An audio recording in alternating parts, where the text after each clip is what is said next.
कहानी की शुरुआत में हमें एक लड़की दिखाई जाती है जो हमें बताती है कि वो इस सिटी की सबसे अमीर परिवार की बेटी है।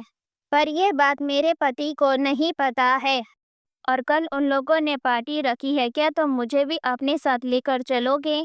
उसके बाद हमें सीधा पार्टी का सीन दिखाया जाता है और वहाँ पर उन्हें गेट पर शू मिलती है और वो उसे देखकर पूछता है कि तुम यहाँ पर क्या कर रही हो? पक्का से तुम कोई डिलीवरी करने आई होगी। वैसे मैं तुम्हें बता दूं, मैं यहाँ बहुत ही ज़रूरी काम से आया हूँ। अगर तुमने मेरा काम खराब करने की कोशिश की तो तुम्हारे लिए अच्छा नहीं होगा।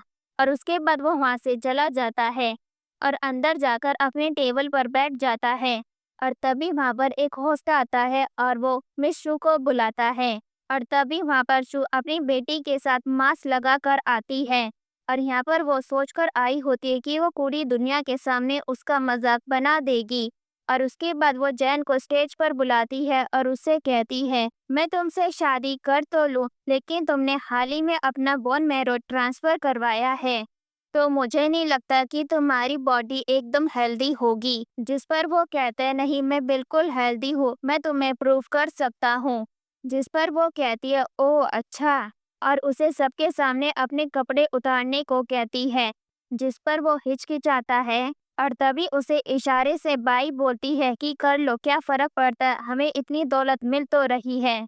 जिस पर वो ऐसा ही करता है और सभी लोग उस पे हंस रहे होते हैं।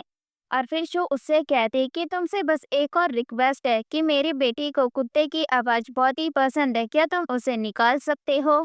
जिस पर वो वैसा ही करता है और उसके बाद वो बोलती कि तुमने परफॉर्मेंस बहुत अच्छी दी, लेकिन मैं इसके बारे में सोचकर तुम्हें जवाब दूंगी। ये कहकर वो वहाँ से चली जाती है और उसके बाद सभी लोग पार्टी में जैन को बधाइयाँ दे रहे होते हैं।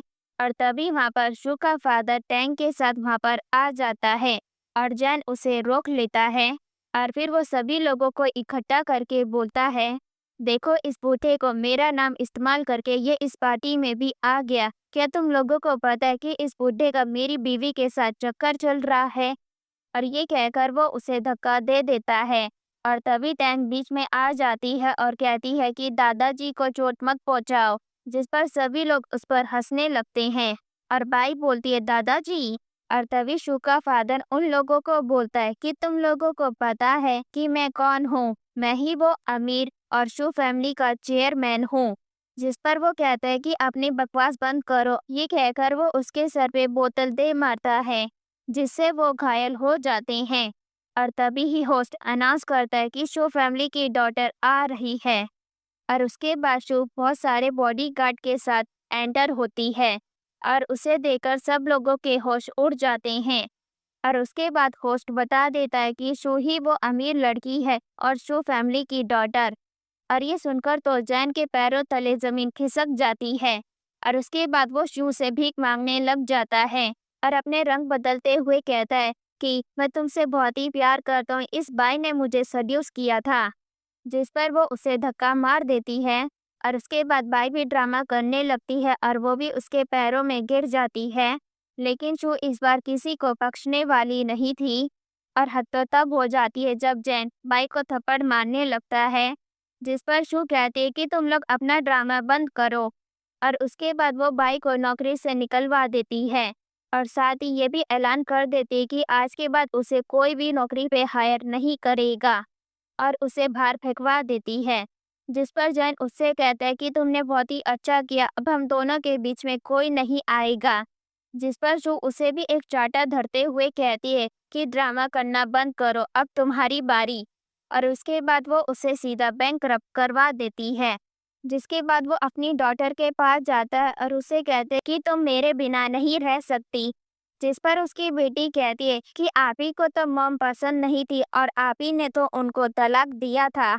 और उसके बाद वो भी बोल देती है कि मुझे पापा पसंद नहीं है। और उसके बाद वो अपने फादर इन लॉ के पास जाकर कहता है कि तुम अपने सन इन लॉ के साथ ऐसा कैसे कर सकते हो?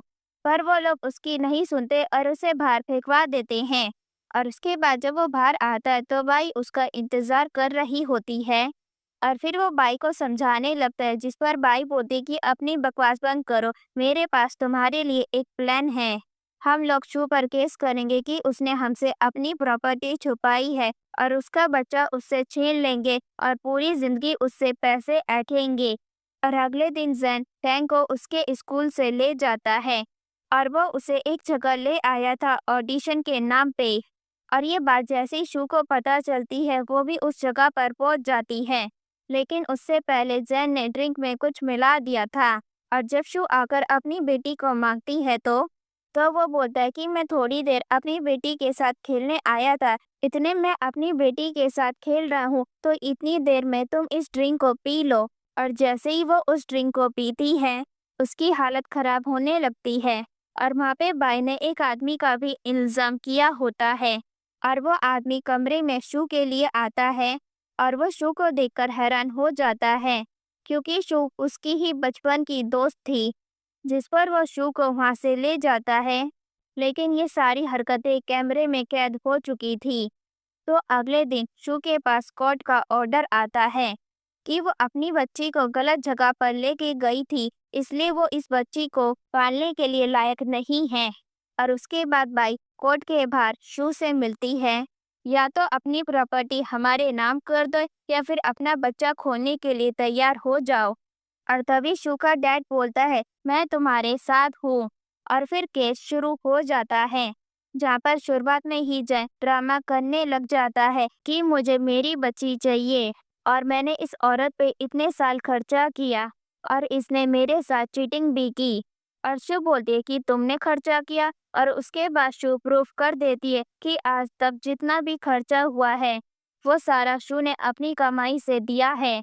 जिस पर जैन कहता है लेकिन इसने मुझ पर चीटिंग तो की है ना। और उसके बाद वो उन्हें सबूत भी दिखाता है। पहले तो उस वीडियो में ऐसा लग रहा था कि शू ने चीटिंग की है, लेकिन बाद में ये भी कैप्चर हो जाता है कि उसका दोस्त उसे वहां से ले गया था।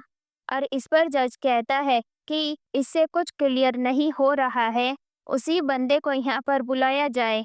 और फिर हमें साथ ही फ्लैशबैक में दिखाया जाता है कि शू के उस दोस्त ने बहुत सारे पैसे लिए हैं बाई से झूठी गवाही देने के लिए। और यहाँ पर बाई शू से कहती है कि तुम हार मान लो, नहीं तो तुम्हारी शू फैमिली यहीं पर डूब जाएगी, क्योंकि अगर वो लोग केस जीत जाते हैं तो इससे साबित हो जाएगा कि शू फैमिली एक नंबर की झूठी है। और ये सारी बातें शू का दोस्त भी सुन रहा होता है और वो अपना बचपन याद करते हुए सबको सच बता देता है कि हमारे बीच में कुछ भी नहीं हुआ था। और ये सुनकर तो बाई और जैन के होश ही उड़ जाते हैं और अब शो भी केस जीत चुकी थी और उसे उसका बच्चा भी मिल जाता है। और उसी के साथ जज उन्हें ये भी कह देता है कि जैन और बाई फैमिली का बहुत ही बड़ा हर्जाना देना होगा शो फैमिली को, जिसके बाद अब बाई फैमिली भी बैंकरप्ट हो जाती है। और फिर हमें कोर्ट के बाहर का सीन दिखाया जाता है, जहाँ पर बाई के फादर पछता रहे होते हैं कि उन्होंने बाई की क्यों सुनी और उसे कोस रहे होते हैं। और दूसरी तरफ शू का दोस्त उससे माफी मांगता है और वहां से जाने लगता है, जिस पर टैन उसे रोक लेती है और कहती है कि ये अंकल मुझे बहुत ही अच्छे लगे, मम्मी क्या आप इनसे शादी करोगी। और वो कहता है कि बच्चों को ऐसी बातें नहीं करनी चाहिए और वैसे भी उसे कुछ काम है। ये कहकर वो वहां से चला जाता है और शू भी उसके पीछे पीछे चली जाती है। जिसके बाद हमें 6 महीने बाद का सीन दिखाया जाता है, जहाँ पर टैन का बर्थडे होता है, जहाँ पर शू और उसका दोस्त साथ में टैन का बर्थडे सेलिब्रेट कर रहे होते हैं। इसी के साथ ये ब्यूटीफुल स्टोरी यहीं पर खत्म होती है।